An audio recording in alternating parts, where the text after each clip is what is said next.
Dear aspirants, welcome to the channel. இன்னைக்கு current அஃபேர்ஸை one by ஒன்னாக பார்த்துடலாம். இந்தியாவை விட முக்கியமான நட்பு நாடு வேறு எதுவும் இல்லை என்று இந்தியாவுக்கான அமெரிக்க தூதர் செர்கியோ கோர் தெரிவித்துள்ளார்.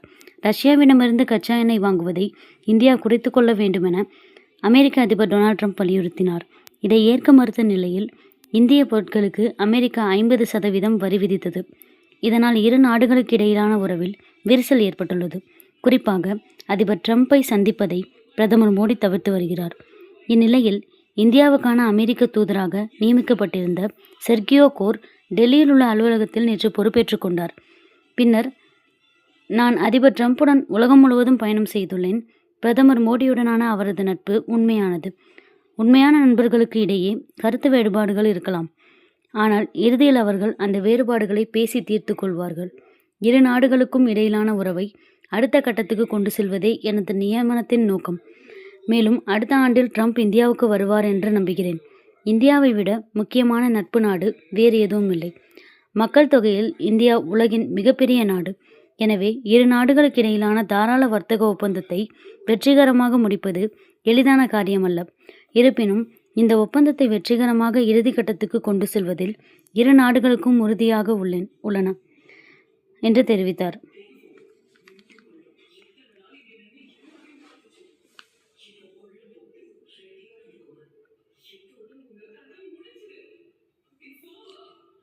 வெனிசுலா அதிபர் நிக்கோலஸ் மதுரோ அமெரிக்காவுக்கு போதைப்பொருள் கடத்துகிறார் என அமெரிக்கா குற்றம் சாட்டியது. வெனிசுலா மீது திடீர் தாக்குதல் நடத்தி அதிபர் நிக்கோலஸ் மதுரோ மற்றும் அவரது மனைவியை கைது செய்து அமெரிக்கா கொண்டு வந்தது. அவர்கள் அமெரிக்க நீதிமன்றத்தால் விசாரிக்கப்படுகின்றனர். வெனிசுலாவில் இருந்து அமெரிக்க நிறுவனங்கள் கச்சா எண்ணெய் எடுப்பதில் தீவிரம் காட்டி வரும் அதிபர் ட்ரம்ப் தனது சமூக ஊடக தளமான ட்ரூத் சோஷியல் பக்கத்தில் தனது புகைப்படத்தை வெளியிட்டு அதற்கு கீழே வெனிசுலா தற்காலிக அதிபர் மற்றும் அமெரிக்காவின் 45 மற்றும் 47வது அதிபர் என குறிப்பிட்டுள்ளார்.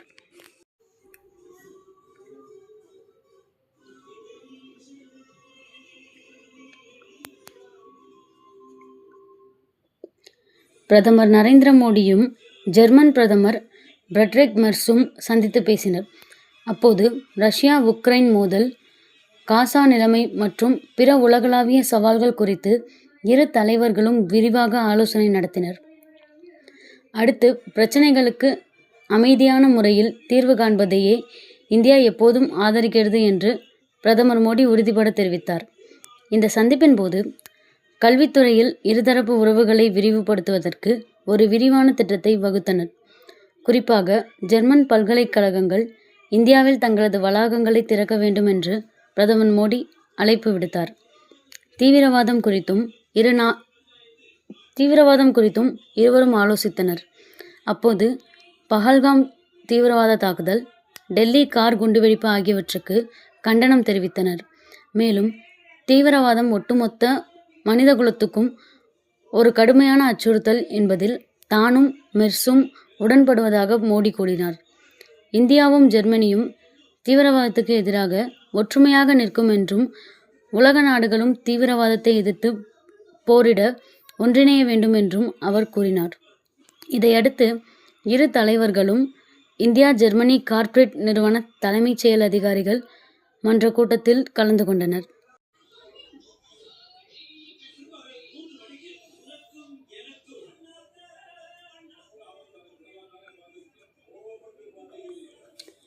எதிரி நாட்டு டேங்குகளை அழிப்பதற்காக உருவாக்கப்பட்ட ஏவுகணையை இராணுவ ஆராய்ச்சி மேம்பாட்டு மையம் நேற்று வெற்றிகரமாக சோதனை செய்தது.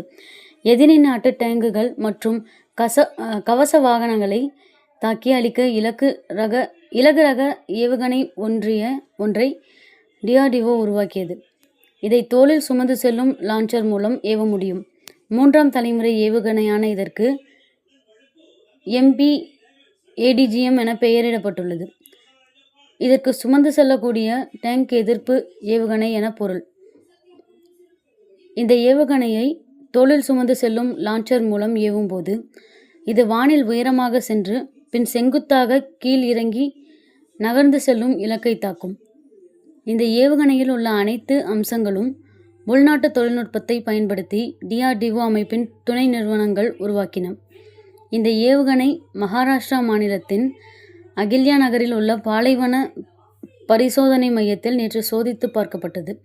14.5 கிலோ எடையுள்ள லான்ச்சரை ஒருவர் தோளில் சுமந்து சென்று மற்றொருவரின் உதவியுடன் இலகு ரக ஏவுகணையை ஏவினர். லான்ச்சரிலிருந்து சீறி பாய்ந்த ஏவுகணை வானில் உயரே சென்று பின் கீழ் இறங்கி இலக்கை துல்லியமாக தாக்கியது. இந்த சோதனையை DRDO வெற்றிகரமாக முடித்தது.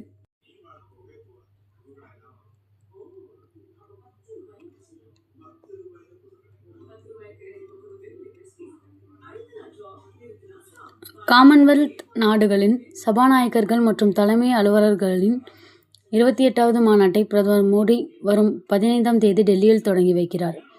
இந்த அமைப்பில் இடம்பெற்றுள்ள 56 உறுப்பு நாடுகளில் 42 நாடுகள் இந்த மாநாட்டில் பங்கேற்கும் என்று எதிர்பார்க்கப்படுகிறது. ஆஸ்திரேலியா, கனடா, இங்கிலாந்து உள்ளிட்ட நாடுகள் பங்கேற்கும் இந்த மாநாடு வரலாற்றிலேயே அதிகபட்ச நாடுகள் 61 பேர் கலந்து கொள்ளும் மாநாடாக இருக்கும் என்று மக்களவை சபாநாயகர் ஓம் பிர்லா நேற்று தெரிவித்துள்ளார். வங்கதேசம் நாடாளுமன்றம் இடைநீக்கம் செய்யப்பட்டுள்ளதால் அந்த நாட்டிலிருந்து எந்த பிரதிநிதியும் பங்கேற்க மாட்டார்கள். அதேபோன்று பாகிஸ்தானும் தனது சார்பில் பிரதிநிதியை அனுப்ப வாய்ப்பில்லை என்று அதிகாரிகள் தெரிவித்துள்ளனர்.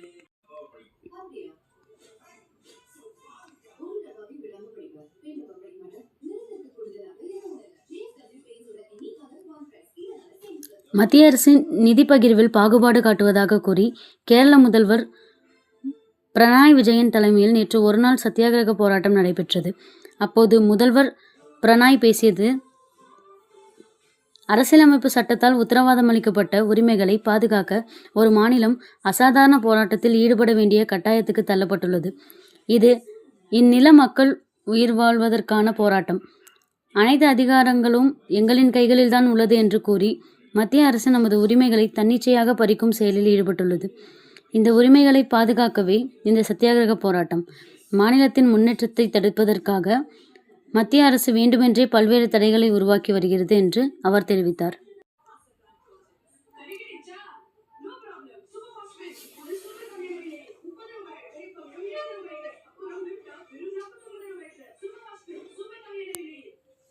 இலங்கையில் டிட்வா புயலால் பாதிக்கப்பட்ட வடக்கு ரயில் பாதையை $5 மில்லியன் இந்திய நிதியுதவியில் மறுசீரமைப்பு செய்யும் பணிகள் தொடங்கியுள்ளன.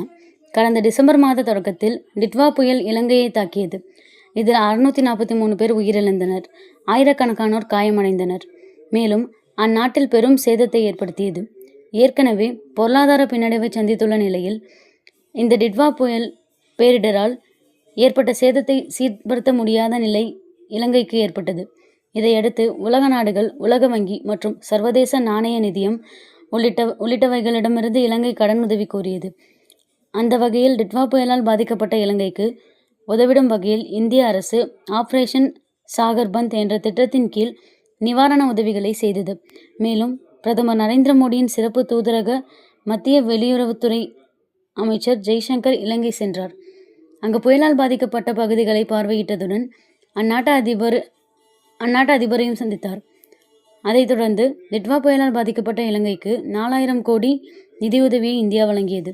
இது 3150 கோடி சலுகை கடன், 900 கோடி மானியங்கள் என்றும் இந்த நிதியுதவி புயலால் பாதிக்கப்பட்ட இலங்கையை மறுசீரமைப்பு செய்ய பயன்படுத்தப்படும் என்றும் அறிவிக்கப்பட்டது.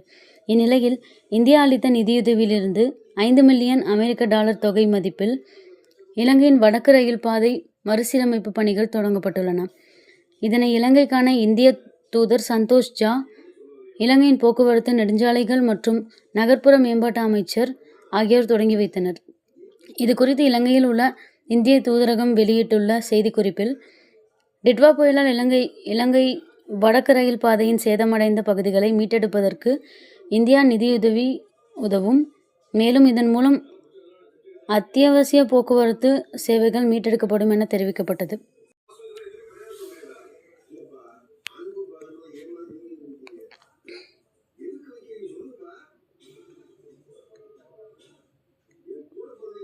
ஸ்ரீஹரிகோட்டாவில் இருந்து நேற்று விண்ணில் செலுத்தப்பட்ட PSLV C-62 ராக்கெட் தொழில்நுட்ப கோளாறு காரணமாக திட்டமிட்ட இலக்கை சென்றடையாமல் திசை மாறியது. ராக்கெட்டின் 3வது நிலையில் பிரச்சினை கண்டறியப்பட்டுள்ளது. இது குறித்து ஆய்வு செய்யப்பட்டு வருவதாக இஸ்ரோ தலைவர் நாராயணன் தெரிவித்துள்ளார். இந்திய பாதுகாப்புத் துறையின் பயன்பாட்டுக்காக பாதுகாப்பு ஆராய்ச்சி மேம்பாட்டு நிறுவனம் உருவாக்கியுள்ள EOS-N1 என்ற அதிநவீன செயற்கைக்கோள் சென்னை ஆர்பிட்யைடு ஸ்டார்ட் அப் நிறுவனம் தயாரித்துள்ள ஆயுள்ஷாட் செயற்கைக்கோள், ஸ்பெயின் நாட்டின் ஸ்டார்ட் அப் நிறுவனம் உருவாக்கிய கிட் எனும் பூமிக்கு மீண்டும் திரும்பி வரும் விண்கலம் உள்ளிட்ட 15 செயற்கைக்கோள்களை PSLV C-62 ராக்கெட் மூலம் நேற்று காலை விண்ணில் செலுத்த இஸ்ரோ திட்டமிட்டிருந்தது.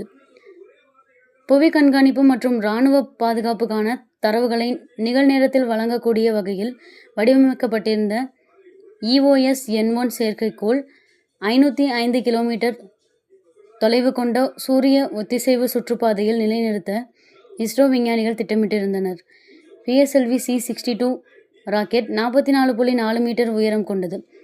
2 திரவ எரிபொருள் இன்ஜின், 2 திட எரிபொருள் இன்ஜின் என மொத்தம் 4 நிலைகளை உள்ளடக்கியது. இந்நிலையில் திட்டமிட்டபடி ஆந்திர மாநிலம் ஸ்ரீஹரிகோட்டாவிலிருந்து 15 செயற்கைக்கோள்களுடன் PSLV C-62 ராக்கெட் நேற்று காலை 10:18 மணிக்கு விண்ணில் ஏவப்பட்டது. புறப்பட்ட 8 நிமிடங்களில் முதல் 2 நிலைகள் வெற்றிகரமாக விடுவிக்கப்பட்டன. பின்னர் மூணாம் நிலையான VS-3 அமைப்பு செயல்பாட்டுக்கு கொண்டு வரப்பட்டது. அப்போது எதிர்பாராத விதமாக ராக்கெட்டில் தொழில்நுட்ப கோளாறு ஏற்பட்டதாக தெரிகிறது. திட்டமிட்ட இலக்கை விட்டுவிட்டு திசை மாறிய ராக்கெட் அடுத்த சில நிமிடங்களில் கட்டுப்பாட்டு மையம் உடனான தொடர்பை இழந்தது. இதையடுத்து இத்திட்டத்தை வெற்றிகரமாக நிறைவேற்ற முடியவில்லை என இஸ்ரோ அறிவித்துள்ளது. இது குறித்து இஸ்ரோ தலைவர் நாராயணன் கூறும்போது, PSLV C-62 ராக்கெட்டின் 3வது நிலையின் செயல்பாடுகள் இறுதி வரை திட்டமிட்டபடி நிகழ்ந்தன. ஆனால் அதன் பின்னர் நிர்ணயிக்கப்பட்ட பாதையில் இருந்து ராக்கெட் விலகியது. இது குறித்து முழுமையாக ஆய்வு செய்து பின்னர் தகவல் தெரிவிக்கப்படும் என்றார். கடந்த 2025 மே மாதம் புவி கண்காணிப்பு செயல்பாடுகளுக்காக அதிநவீன EOS-09 ரிசார்ட் 1B என்ற செயற்கைக்கோளை விண்ணில் நிலைநிறுத்துவதற்காக அனுப்பப்பட்ட PSLV C-61 ராக்கெட்டும் நிர்ணயிக்கப்பட்ட இலக்கை சென்றடையவில்லை. அதிலும் 3வது நிலையில்தான் பிரச்சனை ஏற்பட்டது குறிப்பிடத்தக்கது.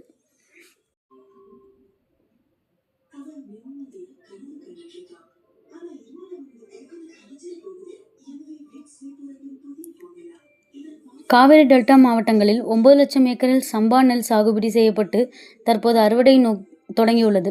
இந்நிலையில் டெல்டா மாவட்டங்களில் சில நாட்களாக பனிப்பொழிவு அதிகமாக இருந்தது. மேலும் 2 நாட்களாக பரவலாக மழை பெய்து வருகிறது.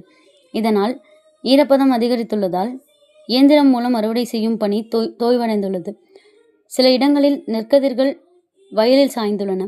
அதே நேரம் அறுவடை செய்யப்பட்ட நெல்மணிகளை விற்பனை செய்ய கொள்முதல் நிலையங்கள் திறக்கப்பட்டு தயார் நிலையில் உள்ளன. இது குறித்து தமிழக விவசாயிகள் சங்க டெல்டா மாவட்ட ஒருங்கிணைப்பாளர் கூறியது, சம்பா நெல் அறுவடையை பொங்கல் பண்டிகைக்கு முன்பாக முடிக்க தயாராக இருந்த நேரத்தில் கடந்த வாரம் பனிப்பொழிவு அதிகமாக இருந்தது. இதனால் நெல்லின் ஈரப்பதம் அதிகரித்து காணப்பட்டதால் அறுவடை தாமதமானது. இந்நிலையில் தற்போது பரவலாக மழை பெய்து வருவதால் அறுவடை இயந்திர வாகனங்களை வயலில் இறக்க முடியவில்லை. இதனால் அறுவடை பணிகளை மேற்கொள்ள முடியவில்லை. பொங்கலுக்குள் அறுவடையை முடித்தால் அந்த பணத்தை கொண்டு பண்டிகையை விவசாயிகள் சிறப்பாக கொண்டாடியிருப்பார்கள். மழை